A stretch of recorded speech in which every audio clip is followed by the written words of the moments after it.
ମହୁମାଛି ମାନେ ଦଳ ଦଳ ହୋଇ ଗଛ ଡାଳ କୋରଡ଼ ଆଦି ନିରାପଦ ସ୍ଥାନରେ ବସା ବାନ୍ଧନ୍ତି। କିନ୍ତୁ ବାଲେଶ୍ୱର ଜିଲ୍ଲା ନୀଳଗିରି ଅଞ୍ଚଳରେ ଏମିତି ଜଣେ ମଣିଷ ଅଛନ୍ତି ଯାହାଙ୍କୁ ଦେଖିଲେ ଆପଣ ବି ଭୟ କରିବେ। ଟିକେ ଭଲ କରି ଦେଖନ୍ତୁ ଏହି ମହୁ ମଣିଷଙ୍କୁ। ଇଏ ହେଉଛନ୍ତି ନୀଳଗିରି ଥାନା ଅଧୀନସ୍ଥ ତରତୁଆ ଗ୍ରାମର ତୁକାରାମ। ତୁକାରାମ ଜଣେ ଚାଷୀ।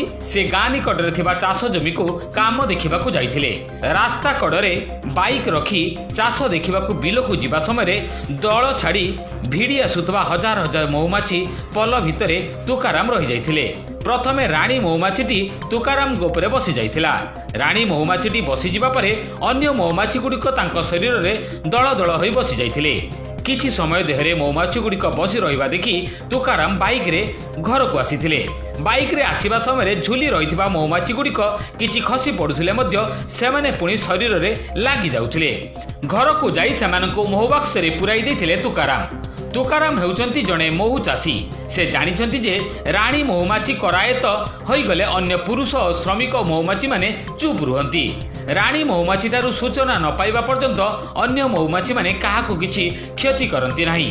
ତୁକାରାମକୁ ମହୁମାଛି ଦଳ ଧରିବା କାଇଦା ଜଣାଅଛି। ତେବେ ଦେହରେ ହଜାର ହଜାର ସଂଖ୍ୟାରେ ମହୁମାଛି ଦୀର୍ଘ ସମୟ ଧରି ଲାଗି ରହିଥିବା ବେଳେ ତୁକାରାମକୁ ଦେଖିବା ପାଇଁ ଲୋକଙ୍କର ଭିଡ଼ ଜମିଥିଲା। ତୁକାରାମ ଏବେ 22ଟି ବାକ୍ସ ରଖି ମହୁ ଚାଷ କରୁଛନ୍ତି। ତେବେ ସେ ମହୁମାଛି ଦଳ ଧରିବାର କାଇଦା ଜାଣିଥିବାରୁ ବାହାରେ ବୁଲୁଥିବା ମହୁମାଛିଙ୍କୁ ଧରିବାରେ ମଧ୍ୟ ସକ୍ଷମ ହୋଇଛନ୍ତି। ବାଲେଶ୍ୱର ଜିଲ୍ଲା ନୀଳଗିରିରୁ ପ୍ରଶାନ୍ତ କୁମାର ବିଶ୍ୱାଳଙ୍କ ରିପୋର୍ଟ, free2speak.in।